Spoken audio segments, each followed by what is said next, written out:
So the global economic financial crisis has reignited public interest in something that's actually one of the oldest questions in economics, dating back to at least before Adam Smith.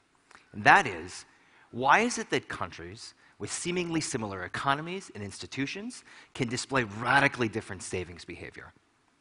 Now, many brilliant economists have spent their entire lives working on this question, and as a field, we've made a tremendous amount of headway, and we understand a lot about this.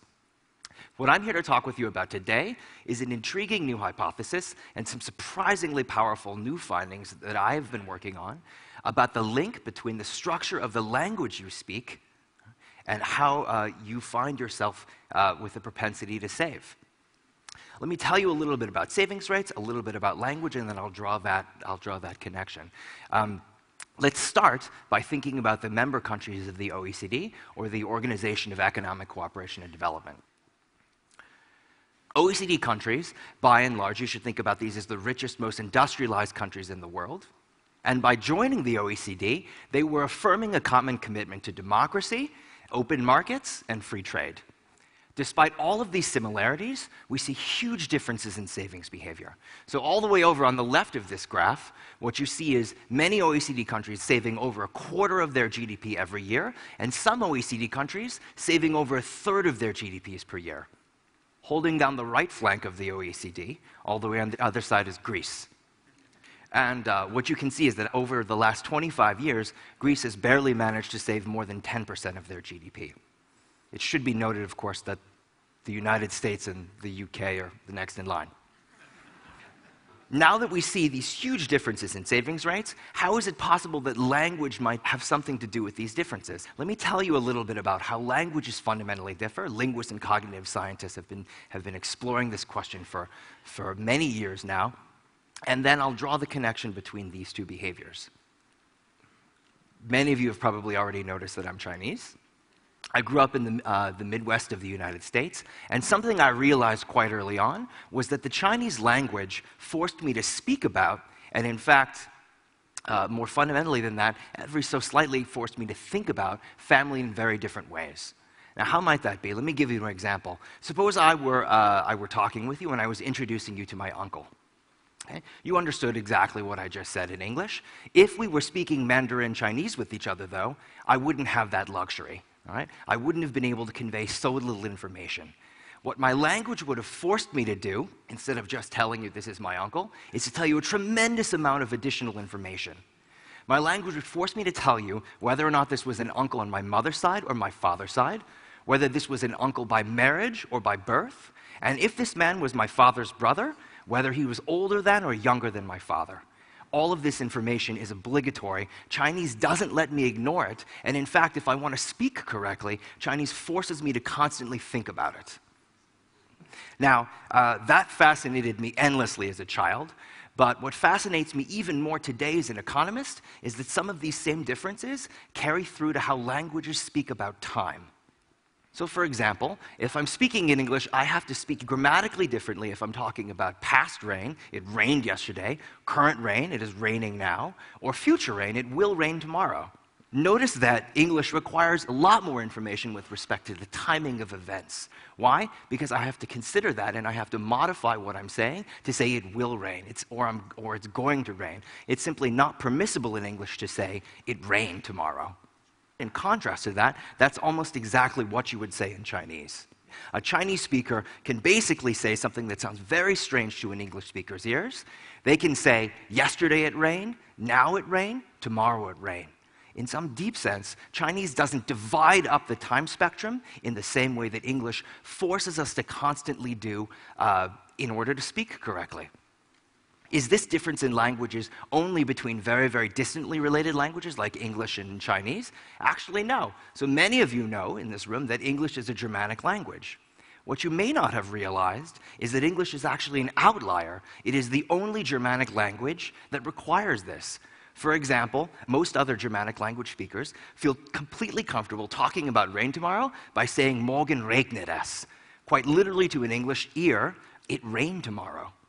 This led me to as a behavioral economist, to an intriguing hypothesis. Could how you speak about time, could how your language forces you to think about time, affect your propensity to behave across time? You speak English, a futured language, and what that means is that every time you discuss the future or any kind of a future event, grammatically you're forced to cleave that from the present and treat it as if it's something viscerally different.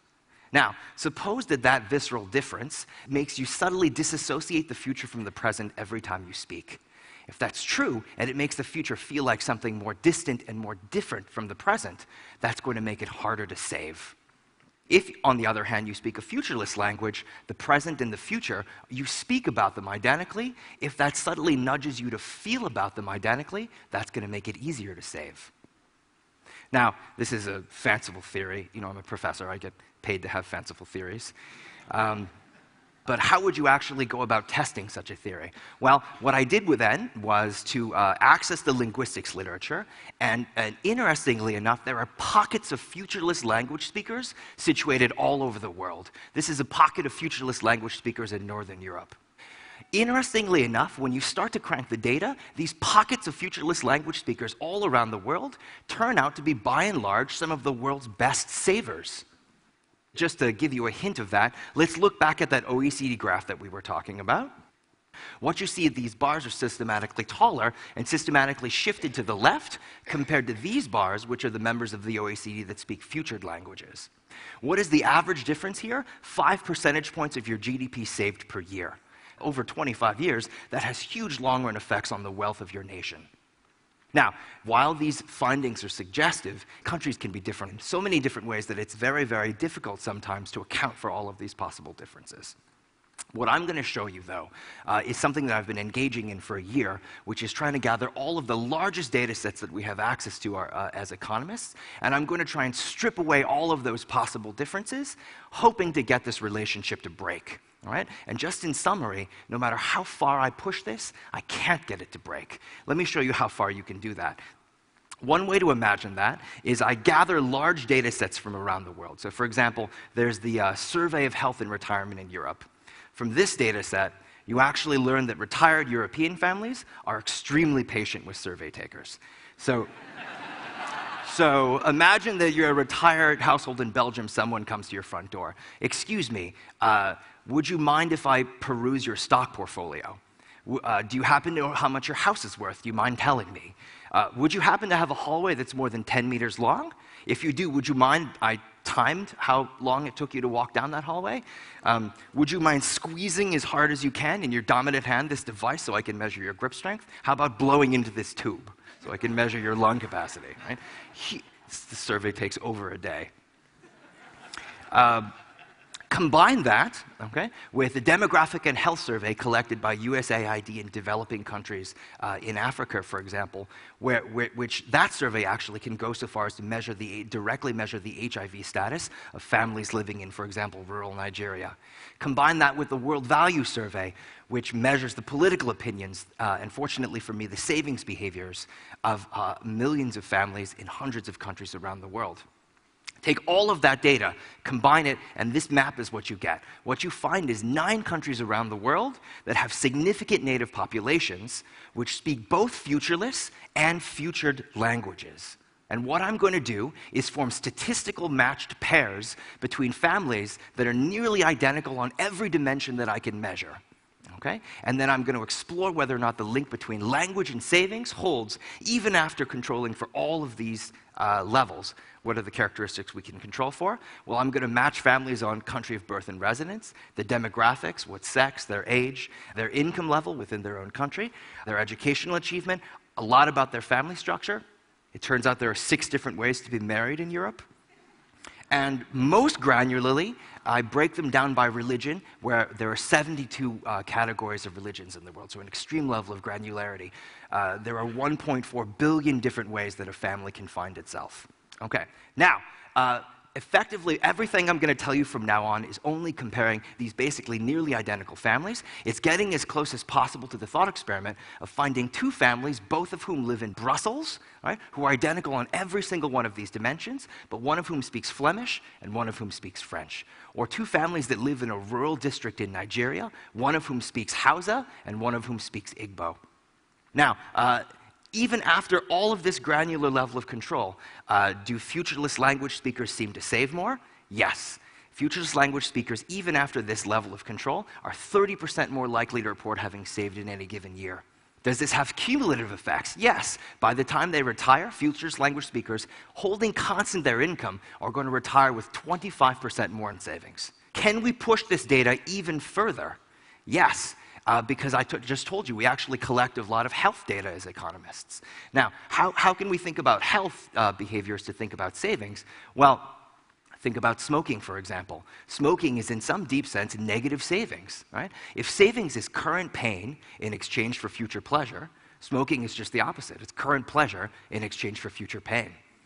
What we should expect, then, is the opposite effect, and that's exactly what we find. Futureless language speakers are 20 to 24% less likely to be smoking at a given point in time compared to identical families, and they're going to be 13 to 70% less likely to be obese by the time they retire, and they're going to report being 21% more likely to have used a condom in their last sexual encounter. I could go on and on with the list of differences that you can find. It's almost impossible not to find a savings behavior for which this strong effect isn't present. My linguistics and economics colleagues at Yale and I are just starting to do this work and really explore and understand the ways that these subtle nudges cause us to think more or less about the future every single time we speak. Ultimately, the goal, once we understand how these subtle effects can change our decision-making, we want to be able to kind of provide people tools so that they can consciously make themselves better savers and more conscious investors in their own future. Thank you very much. Appreciate it.